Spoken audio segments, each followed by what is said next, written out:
মেসির পায়ে রেকর্ডের মালা ভাঙল নতুন দিগন্ত। পেনাল্টি মিসের চোরাবালিতেও আর্জেন্টিনা হলো জীবন্ত। মিশরীয় রাজা সালার বিদায়ী অশ্রু, সব মিলিয়ে মাঠের যুদ্ধে কাঁপছে ফুটবল বিশ্ব। হ্যাঁ দর্শক, একদিন লিওনেল মেসির বিশ্বমঞ্চে রেকর্ডের নতুন মহাকাব্য, অন্যদিকে পেনাল্টি মিসের চরম উদ্বেগ। সব নাটকীয়তা পেরিয়ে আর্জেন্টিনা ঠিকই তুলে নিয়েছে শেষ 16-র দুর্দান্ত এক জয়। এর জন্যই ফুটবল মানেই নাটক, আর ফুটবল মানেই রোমাঞ্চের চরম বহিঃপ্রকাশ। রেকর্ডের আনন্দ, পেনাল্টি মিসের টান টান উত্তেজনা, আর এর মাঝেই ফুটবল বিশ্ব দেখল আরেক তারকা, মিশরের কিং মোহাম্মদ সালার বিদায়ের বিষাদ। অন্য ম্যাচে টাইব্রেকারের রোমাঞ্চে কলম্বিয়াকে বিদায় করে 72 বছর পর শেষ হাটে সুইজারল্যান্ড। আসলে কাউকে না কাউকে তো বিদায় নিতেই হয়, তাই না? এটাই হয়তো নিয়তির খেলা। ফুটবল মানেই তো এমন, যেন এক আস্ত সিনেমা। এক ফ্রেমে উৎসব, আরেক ফ্রেমে বিষাদ। এই সব কিছুর চুলচেরা বিশ্লেষণ নিয়ে ফিফা বিশ্বকাপ উপলক্ষে আরটিভির বিশেষ আয়োজন কিক অফে সঙ্গে আছি আমি মাহফুজুল ইসলাম, এবং আমাদের সঙ্গে আছেন ক্রীড়া সাংবাদিক, সিনিয়র ক্রীড়া সাংবাদিক মোজাম্মেল হক চঞ্চল ভাই। চঞ্চল ভাই, স্বাগত আপনাকে আমাদের স্টুডিওতে। আপনাকে ধন্যবাদ। দর্শক, আপনারা আমাদের এই প্রোগ্রামটি দেখছেন, সরাসরি সম্প্রচারিত হচ্ছে Raise and H Q lithium ion ব্যাটারির সৌজন্যে। আমাদের ফেসবুক পেজে নিশ্চয়ই আপনারা লক্ষ্য রাখবেন, লাইভ সম্প্রচারিত হচ্ছে। চলে যাচ্ছে আলোচনায়। চঞ্চল ভাই, কালকে কি একটু হার্টবিট একটু ওলটপালট হয়েছিল? মানে ব্লাড প্রেশার একটু উপরে উঠছিল, নিচে নামছিল ম্যাচ চলাকালীন সময়? আসলে আমার ব্যক্তিগতভাবে আমার হার্টবিট কখনো হয়নি, কারণ আমরা একদম পেশাদার ক্রীড়া সাংবাদিক, এবং আমি 2006 সালে বিশ্বকাপ ফুটবল সরাসরি কভার করেছি। কিন্তু আমার মনে হয় কালকে সারা বিশ্বের যদি 700-800 কোটি লোক থাকে, যত লোক টেলিভিশনে খেলা দেখছে, যত লোক মাঠে খেলা দেখছে, তাদের সবারই হার্টবিট উপনাম করছে। সে যে দলেরই হোক, মিশরের সমর্থক হোক, আর্জেন্টিনার সমর্থক হোক, যে কোনো ফুটবল প্রেমীরই এই জিনিসটা ছিল। আপনি দেখবেন প্রত্যেকটা মুহূর্তে মনে হচ্ছে খেলার রেজাল্ট পরিবর্তন হচ্ছে, প্রত্যেক মুহূর্তের মধ্যে মনে হচ্ছে খেলার ধারা চেঞ্জ হয়ে যাচ্ছে। এই যে এরকম খেলা কিন্তু মানে সাম্প্রতিক সময় আমি কোনো এই ওয়ার্ল্ড কাপে কিন্তু এরকম বোঝা যায় না যে এরকম এক্সাইটিং একটা ম্যাচ হবে।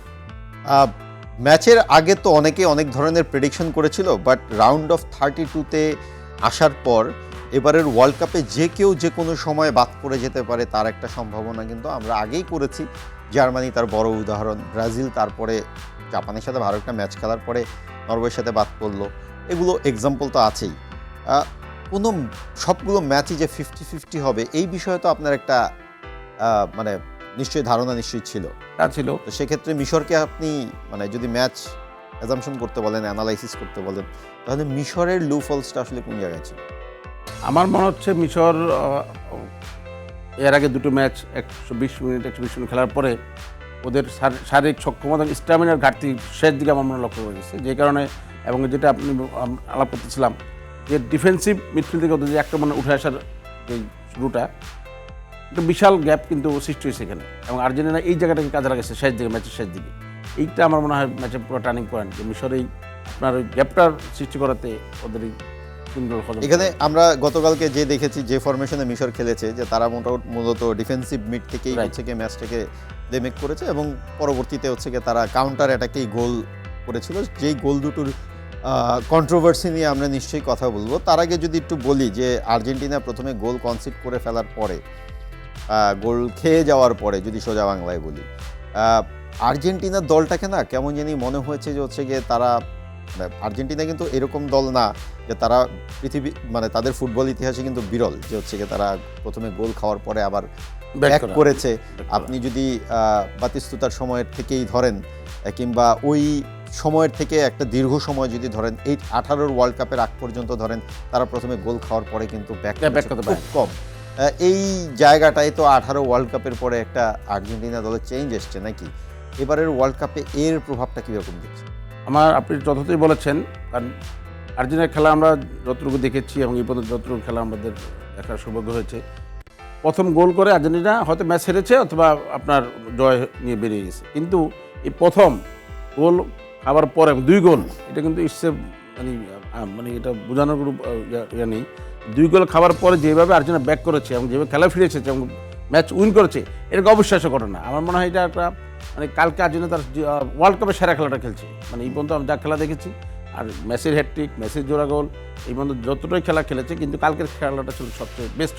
আপনার কাছে কি এটা মনে হয় যে হচ্ছে গিয়ে আর্জেন্টিনা দলে যে কয়জন খেলেছে ইনক্লুডিং মেসি, তারা তাদের ওয়ান অফ দ্য বেস্ট ম্যাচটা কালকে খেলেছে? কালকে খেলেছে। এরপরে ম্যাচগুলো কেমন খেলে আমি জানি না, কিন্তু আমার মনে হয় ফাইনালে খেলা কালকে খেলেছে, মানে ফাইনালে যা খেলা ছিল যে চ্যাম্পিয়ন হওয়ার জন্য, সেটা কালকে খেলেছে আর্জেন্টিনা। একটু টেকনিক্যাল বিষয়ে তো আলাপ করতেই হয়।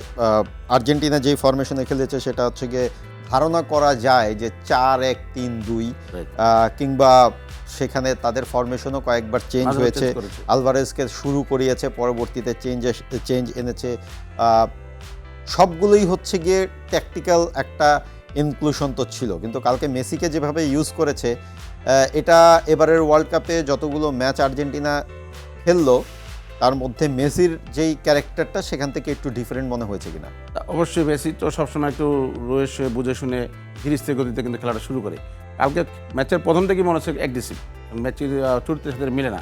আমরা অতীতে খেলা দেখছি মেসি কিন্তু ধীরে ধীরে কিন্তু খেলাটাকে সে নিজের আয়ত্তে নিয়ে আসে, কিন্তু প্রথম থেকেই কালকে মনে হচ্ছিল মেসিকে যে গোল পেতে হবে, জিততে হবে, প্রথম থেকেই তার একটা এগ্রেসিভনেস ছিল। এইটা আমার যা ধারণা, এটা আর্জেন্টিনার জন্য একটু আমার মনে হয় একটু অন্যরকম হয়েছে, কারণ মেসির তার চরিত্র বদল করার কারণে কালকে প্রথম দুটো গোল হজম করেছে আর্জেন্টিনা। কিন্তু ওরা যদি মেসি এবং আর্জেন্টিনা স্বাভাবিক খেলাটা খেলতো, তাদের সেই আগের সেই ছন্দে খেলতো, আমার মনে হয় তারা কিন্তু প্রথমে গোল বের করে নেওয়া সম্ভব ছিল। এটা কি মনে হয়েছে উইদাউট মেসি আর্জেন্টিনার টিম প্ল্যান কি হবে? এটা কি আপনি মানে দীর্ঘদিন তো ফুটবল দেখেন, আপনাকে একটা কথা বলি, যেমন 94 সালে মারাডোনা যখন নিষিদ্ধ হয় আপনার আমেরিকান বিশ্বকাপে, তখন কিন্তু তারপর কিন্তু একদম পুরো মুখ থুবড়ে পড়ে আর্জেন্টিনা এবং আর দাঁড়াতে পারেনি। কাজেই মেসি উইদাউট মেসির অকল্পনীয় ব্যাপার, এবং আমার যা মনে হয় যেন প্রস্তুত চিন্তা করতে পারে মেসিকে ছাড়া আর্জেন্টিনান টিম, এবং কোনো না কোনো কাজে যেরকম মেসি উইদাউট মেসি হয়, আর্জেন্টিনা একদম আমার মনে হয় না আর কোনো ম্যাচ জেতার সম্ভাবনা আছে, আপনার কোনো ইয়ে আছে। একটা অকল্পনীয় অবিশ্বাস্য একটা ম্যাচ হয়েছে। আর্জেন্টিনা ম্যাচটা বের করেছে 3-2-তে, কিন্তু এর মধ্যে অনেক ধরনের কন্ট্রোভার্সি তৈরি হয়েছে। প্রথম গোলটা দেওয়ার পর সেকেন্ড গোলটা বাতিল করা মিশরের, সেটা নিয়ে অনেক ধরনের কন্ট্রোভার্সি আছে। আপনি আসলে কোন দৃষ্টিতে দেখেন? ফুটবল তো আপনার আইনের খেলা, নিয়মকানুনের খেলা, রেফারির সিদ্ধান্ত সর্বশেষ সিদ্ধান্ত। এখন যেহেতু তারা নতুন একটা প্রযুক্তি চালু করেছে, ওখানেও রেফারিরাই সিদ্ধান্ত দেয়। কাজেই আমি অ্যাজ এ ক্রীড়া সাংবাদিক হিসাবে নিয়মকানুনের প্রতি আস্থাশীল এবং সম্মান জানাই। অনেক বিতর্ক থাকবে, অনেক তর্ক থাকবে, অনেক অসুন্দর কিছু ঘটবে, তারপরে শেষ 90 মিনিটের খেলা শেষ হয়েছে, শেষ বাঁশি বেজেছে। এই পর্যন্ত আমরা ধরি যে ফুটবলের আপনার কলুষিত জায়গাটা যদি আমরা আলাদা করতে চাই, সুন্দর ফুটবলের দিকে আমরা তাকাতে চাই, কালকে ম্যাচটা সুন্দর হয়নি। বিশেষ করে মিশরের প্রতি আমার যা ধারণা, যে মিশরের প্রতি অনেক রেফারির কিছুটা পক্ষপাতিত্ব ছিল, এবং যারা সিদ্ধান্ত দিয়েছে তাদেরও পক্ষপাতিত্ব আমাদের কাছে মনে হয়েছে, এবং সারা বিশ্বে কিন্তু অলরেডি এটা নিয়ে আপনার বিতর্ক সৃষ্টি হয়েছে। এটুক বাদে কিন্তু ফুটবলটা ঠিকই ছিল, কিন্তু এইটাই কিন্তু আসলে একটা ম্যাচের সেই জায়গায় তো একটা আলোচনার দাবি রাখেই। 1978 সালে আর্জেন্টিনা বিশ্বকাপ জয়ের ব্যাপারে অনেক ধরনের একটা কন্ট্রোভার্সি আছে। আর্জেন্টিনা সেই সময়ের শাসক, তাকে স্বৈরশাসক বলা হয়, তার সাথে পেরুর একটা বিশাল দ্বন্দ্ব ছিল, কিন্তু তার জিততে হবে 5-0 গোলে পেরুর সাথে লাস্ট ম্যাচ। তিনি পেরুকে কি একটা অনুদান দিলেন, তখন হচ্ছে গিয়ে বিশ্বকাপের ফলাফল 6-0 হয়ে গেল, আর্জেন্টিনা ফাইনালে উঠলো। যাই হোক, এগুলো অনেক ধরনের ব্যাপার আছে, কিন্তু একটা বিষয়, এই গতকালকে আর্জেন্টিনা এবং মিশরের ম্যাচে ওই ফাউলটা, মানে ওই যে গোলটা বাতিল করলো, সেই গোলটা নিয়ে বেশ কিছু কথা এসছে। ইএসপিএন এক ধরনের একটা ব্যাখ্যা দিয়েছে, সেটা ফুটবল লয়ের মধ্যেই পড়ে এবং এই লতে এটা পারমিট করে। এরপরে আরও কয়েকটা গণমাধ্যম, ফুটবল বিশেষজ্ঞরা, তারা কিন্তু হচ্ছে গিয়ে এই ব্যাপারটা দিয়েছে, মানে এই এক্সপ্লেনেশনটা দিয়েছে। এর বাইরে কিন্তু হচ্ছে গিয়ে আরও কিছু উল্টো যুক্তিও আছে। আমরা সেই সব যুক্তি নিয়ে কথা বলবো, যুক্তির বিষয়ে আমি আবার আসবো। আপনার কাছে নিশ্চয়ই প্রশ্ন থাকবে এই কন্ট্রোভার্সিটা নিয়ে। তার আগে একটা বিরতি নিচ্ছি। দর্শক, raise and HQ lithium ion battery সৌজন্যে কিক অফ অনুষ্ঠানে নিচ্ছি ছোট্ট একটা বিরতির সঙ্গেই থাকুন, ফিরছি কিছুক্ষণ পর। দর্শক, বিরতির পর আবারও স্বাগত। Raise and HQ lithium ion ব্যাটারির সৌজন্যে কিক অফ অনুষ্ঠানে যাচ্ছে আবারও বিশ্লেষণের সঙ্গে আছে আমি মাহফুজুল ইসলাম, আছেন মোজাম্মেল হক চঞ্চল। আমরা বিরতির আগে যেটি বলছিলাম যে অনেক ধরনের কন্ট্রোভার্সি, আপনিও বলছিলেন হচ্ছে, কয়েকজন কিন্তু এই বিষয়ে কথাও বলেছেন না। লয়ের ব্যাপারে কিন্তু হচ্ছে কি মোটামুটি এটা ক্লিয়ার যে এটা একটা ল পারমিট করে, কিন্তু উল্টো প্রশ্ন হচ্ছে গিয়ে গ্রাহাম স্কট তিনি ইংলিশ প্রিমিয়ার লিগের অন্যতম সেরা একজন রেফারি। তিনি এখন রেফারির কোচিংয়েও কাজ করেন। তিনি অবসর নিয়েছেন 2024-25 মৌসুমে। তিনি একটা যুক্তি দিয়েছেন যে যদি এই ফাউলটা অ্যাটাকিং থার্ডের খুব কাছাকাছি হতো তাহলে ওই সময় খেলাটা থামানো যেত, কিন্তু এটা হয়েছে 100 গজেরও দূরে। তার মানে এটা আসলে একটা ভুল সিদ্ধান্ত। হোসে মরিনহো বলেছেন যে হচ্ছে গিয়ে এটা আসলে খুব একটা ভালো সিদ্ধান্ত হয়নি। এই জিনিসগুলো আসলে ফুটবলের সৌন্দর্যকে কতটা প্রশ্নবিদ্ধ করে? আমি তো প্রথমেই বলছিলাম যে আপনার রেফারিদের সিদ্ধান্তই সর্বশেষ সিদ্ধান্ত। ম্যাচের বাইরে থেকে, গ্যালারি থেকে, টেলিভিশন ক্যামেরা থেকে অনেক কিছু দেখা সম্ভব, কিন্তু ওই মুহূর্তে এবং ওই সেকেন্ডের মধ্যে এক সিদ্ধান্ত নেওয়া, রেফারি তো মানুষ, সিদ্ধান্ত নেওয়া কিন্তু খুব টাফ। আমার মনে হয় যে হোসেন মরিনহোর কথা বললেন, আপনি যাদের কথাই বলছেন, তারা কিন্তু কোচ, তারা কিন্তু একটা সাইড থেকে খেলা দেখছে, কিন্তু রেফারি থেকে খেলা দেখতে পুরা দুই সাইডের খেলা দেখতে হয়, দুই সাইড খেলা চিন্তা করে পরিচালনা করতে হয়। সেক্ষেত্রে আপনার রেফারির সিদ্ধান্তের বাইরে যাওয়া এবং যোগাযোগ হয়ে আসছে, অনেক সময় রেফারির সিদ্ধান্ত বিতর্ক হতে পারে।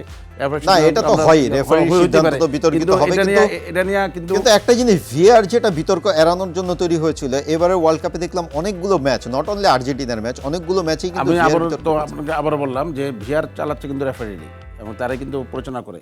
হইতে পারে অনেক সিদ্ধান্ত আপনার বাইরে যেতে পারে, কিন্তু তারপরে তো ফুটবলই, গোলের খেলা ফুটবল, সৌন্দর্য খেলা ফুটবল, মানুষের আবেগের খেলা ফুটবল। ম্যাচের 90 মিনিট পরে সে রেজাল্ট কী হয়েছে ওটা নিয়ে আমাদের মনে হয় সবাই খুশি।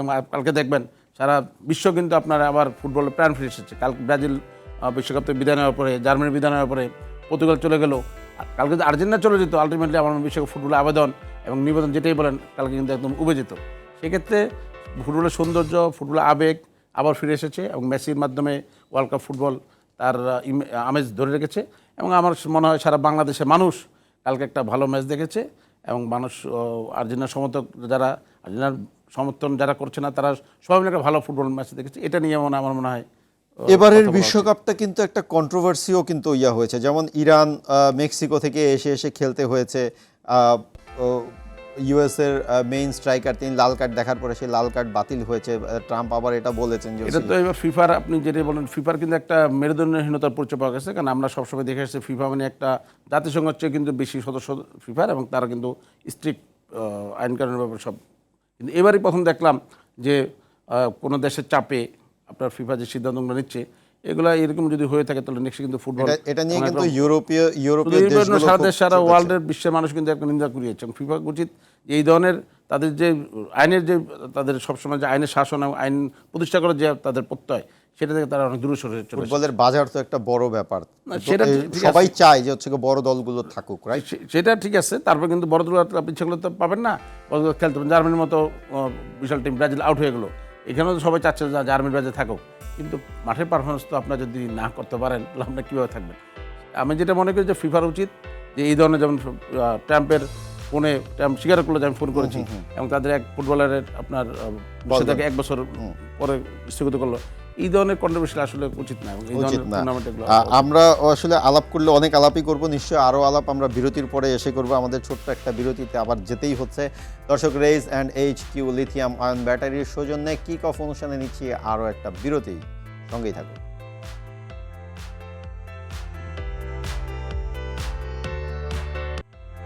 দর্শক, বিরতির পর আবারও স্বাগত। Raise and HQ lithium ion ব্যাটারির সৌজন্যে কিক অফ অনুষ্ঠানের সঙ্গে আছে আমি মাহফুজুল ইসলাম, সঙ্গে আছেন মোজাম্মেল হক চঞ্চল। চঞ্চল ভাই, যাওয়ার আগে একটা বিষয় বলছিলাম, আমাদের বিরতিতে যেতে হয়েছিল তার আগে বলছিলাম যে একটু ব্যাকগ্রাউন্ডটা কাটি। 2018 বিশ্বকাপে যখন আর্জেন্টিনা বাদ হয়ে যায় রাউন্ড অফ 16 থেকে, তখন হচ্ছে গিয়ে তাদের যেই কিট স্পন্সর অ্যাডিডাস, তাদের শেয়ার ড্রপ করেছিল 6%। এবং এরপরে কিন্তু হচ্ছে গিয়ে মোটামুটি এই জিনিসগুলা অনেক বেশি আলোচনায় আসছে। যাই হোক, আর্জেন্টিনা শেষ পর্যন্ত থাকলো এবং কোয়ার্টার ফাইনালের যে লাইন আপটা দাঁড়ালো সেখানে France, Morocco, Spain, Belgium, Norway, England এবং আর্জেন্টিনা, সুইজারল্যান্ড। এই জায়গায় হচ্ছে গিয়ে আফ্রিকান একটা দল থাকছে। ব্যাটেলটা আসলে মানে ল্যাতিন একটা দল, আফ্রিকান একটা দল এবং বাকি দলগুলো মোটামুটি ইউরোপের। একটা ইউরোপিয়ান ধাঁচই পাওয়া যাবে কোয়ার্টার ফাইনালে, রাইট? ইউরোপিয়ান দেশ অবশ্যই পাওয়া যাবে, কিন্তু আপনি যত কিছু বলেন যে আফ্রিকান দলকে কিন্তু আপনি খাটো করে দেখার সুযোগ নাই। যেই খেলা মিশর খেলেছে এবং অলমোস্ট মানে জয়ের পথেই ছিল, দুর্ভাগ্য তাদের। আমার মনে হয় না আপনার কোনো ইউরোপিয়ান দল, একচেটিয়া ইউরোপিয়ান দল হবে বলে আমার মনে হচ্ছে না। এবং সেখানে আফ্রিকার প্রতিনিধি মরক্কো, না right? Morocco, Morocco Morocco, Morocco. Morocco France. France খুবই দুর্দান্ত টিম, খুবই ভালো খেলছে, কিন্তু ওই যে বললাম না যে সেরা খেলা খেলতে খেলতে একসময় যে বাট ইন এ সেন্স যদি ধরেন মরক্কো এবারের ওয়ার্ল্ড কাপে সবচেয়ে স্ট্রং মিডফিল্ড লাইন আপ। আমি তাইতে বললাম যে আজকালকে মিশর যে এরকম অসাধারণ খেলবে এবং আর্জেন্টিনার মতো টিমের বিরুদ্ধে দুর্দান্ত পারফরমেন্স দেখাবে, এটা কিন্তু বোঝা যাচ্ছিল না। না, right. সেক্ষেত্রে এবং ব্যাট ডে বলতে একটা কথা থাকে, কিন্তু ব্যাট Right. ডে এবং প্রত্যেক ইয়ার একটা ব্যাট ডে থাকে।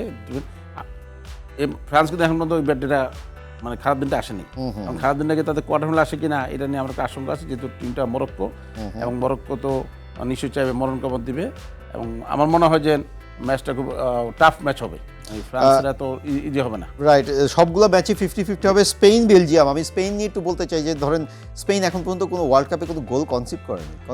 হ্যাঁ, স্পেন খুব দুর্দান্ত টিম এবং দুর্দান্ত খেলছে। তবুও ম্যাচটা কিন্তু 50-50 হবে। 50-50 এখানে স্পেনের সম্ভাবনা বেশি, কিন্তু বেলজিয়াম তো তার নৈপুণ্য ঝলক দেখাচ্ছে।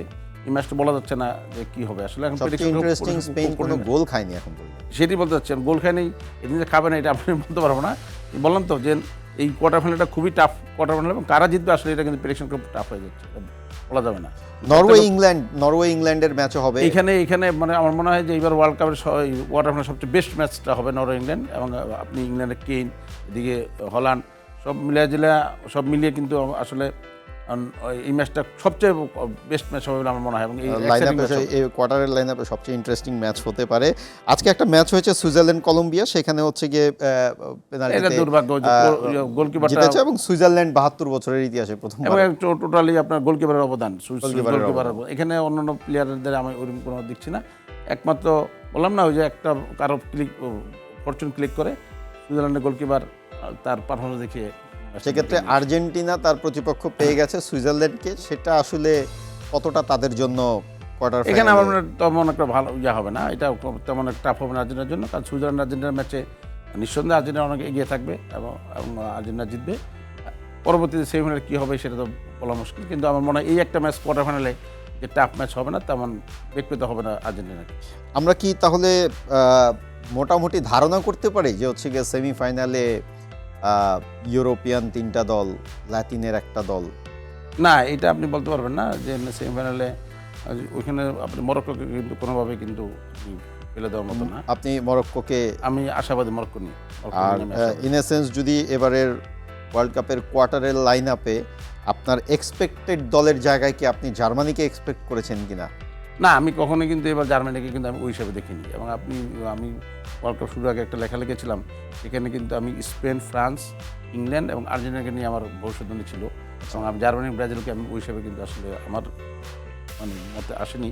এখন দেখলাম যে 4টা দল কোয়ার্টার ফাইনালে আসছে, এবং 4টার মধ্যে আমি বললাম তো যে আপনার ফ্রান্স খুব ভালো দল, এবং ফ্রান্সের চ্যাম্পিয়ন হওয়ার জন্য এই মুহূর্তে সবচেয়ে সম্ভাবনাময় দল, কিন্তু মরক্কো যদি টাফ টিম। বাট মরক্কোকে মানে অনেকগুলো আর্টিকেল দেখছিলাম, ইন্টারন্যাশনাল গণমাধ্যমগুলো কিন্তু মরক্কোকে আসলে সেভাবে ফেলে দিচ্ছে না, কারণ মরক্কো এবারের ওয়ার্ল্ড কাপের অন্যতম সেরা দলগুলোর মধ্যে একটা। লাস্ট ওয়ার্ল্ড কাপেও তারা হচ্ছে গিয়ে সেমিফাইনাল খেলেছে, এবং তাদের দলটা এমনভাবেই তৈরি হয়েছে, কম্বিনেশনটা খুবই ভালো, এবং বিভিন্ন জায়গা থেকে তারা প্লেয়ার এনে হচ্ছে গিয়ে তাদের কিন্তু টিমটা পুরো কম্প্যাক্ট টিম, ব্যালেন্স টিম বলা যায় আর কি সব। আচ্ছা, একটা প্রশ্ন আমি আপনার সঙ্গে একটু শেষের দিকে আমরা একটু বলতে চাই। গতকালকে আমরা আর্জেন্টিনার যেই উন্মাদনা দেখলাম, ঢাকা বিশ্ববিদ্যালয়ে আবহাওয়ার জনিত কারণে বন্ধ ছিল, বাট পাড়া মহল্লায় বিভিন্ন জায়গায় যেই উন্মাদনা, সেখানে ব্রাজিলের সমর্থকরাও ছিল, সব দেশের সমর্থকরা ছিল। আমরা আসলে ফুটবল বিশ্বকাপের এই আবহটাকে কখনো কাজে লাগাতে পারি না কেন? আমি এই ক্ষেত্রে বলবো, কালকে আমি ফেসবুক দেখতেছিলাম খেলার সময়, তখন ছাত্রদলের সভাপতি রাকিবের একটা স্ট্যাটাস আমার খুব ভালো লাগছে। আর্জেন্টিনা 2 গোলে পিছিয়ে আছে, তারপরে সে লিখছে যে আর্জেন্টিনা ইনশাল্লাহ জয়ী হবে এবং আর্জেন্টিনা জিতবে। এই যে কনফিডেন্স, আমি ও কথাটা এইভাবে কেন বললাম যে ওর যে একটা কনফিডেন্স ছিল, আমার মনে হয় সারা বাংলাদেশের মানুষের কনফিডেন্সটা আছে দেশের জন্য, কিন্তু আমরা কিন্তু যারা আমাদের সরকার বলেন, ফেডারেশন বলেন, এই জিনিসে কাজে লাগাতে পারি না। আমরা কেন আমরা আর্জেন্টিনা ব্রাজিলের খেলা রাজ্যকে দেখবো আমার বাচ্চারা? কেন বাংলাদেশের খেলা দেখবে না? কেন বাংলাদেশ টিমটা আমরা স্বপ্ন দেখবো না? আর কত বছর আমাদের এরকম মানুষের প্রেডিকশন করে অন্য দলে প্রেডিকশন করতে হবে? এখানে আমাদের কিন্তু ব্যর্থতা। মানে আমাদের প্রশ্ন হচ্ছে কি, এশিয়ার সেরা মেসিটা কেন বাংলাদেশ থেকে তৈরি হয় না? আমরা কেন আমাদের হামজা তৈরি করতে পারতেছি? দেখেন হামজা এসে কিন্তু বাংলাদেশে কিন্তু অনেক উন্মাদনা সৃষ্টি করেছে।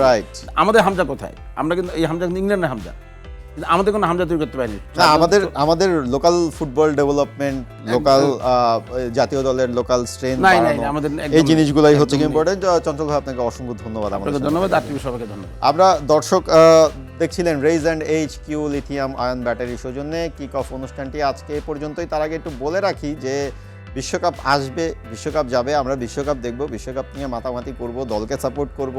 আর্জেন্টিনা, ব্রাজিল, ফ্রান্স, জার্মানি, কখনো যদি আবার ইতালি ব্যাক করে ইতালি, কিন্তু সব কিছুই পরিমিতিবোধের মধ্যে। কখনো কখনো দেখা যায় উৎসাহের মাত্রা, আগ্রহের মাত্রা কখনো কখনো উগ্রতায় গিয়ে ঠাঁই নেয়। সেখান থেকে আমরা বিরত থাকি, আমরা একে অপরের প্রতি সহনশীল হই, যে যেই দলকেই সাপোর্ট করি। দিন শেষে ফুটবলটা নিয়ে আমরা উন্মাদনায় মাতি এবং ফুটবলটাকে ভালোবাসি, দিন শেষে আনন্দ পাই। সকলকে অসংখ্য ধন্যবাদ।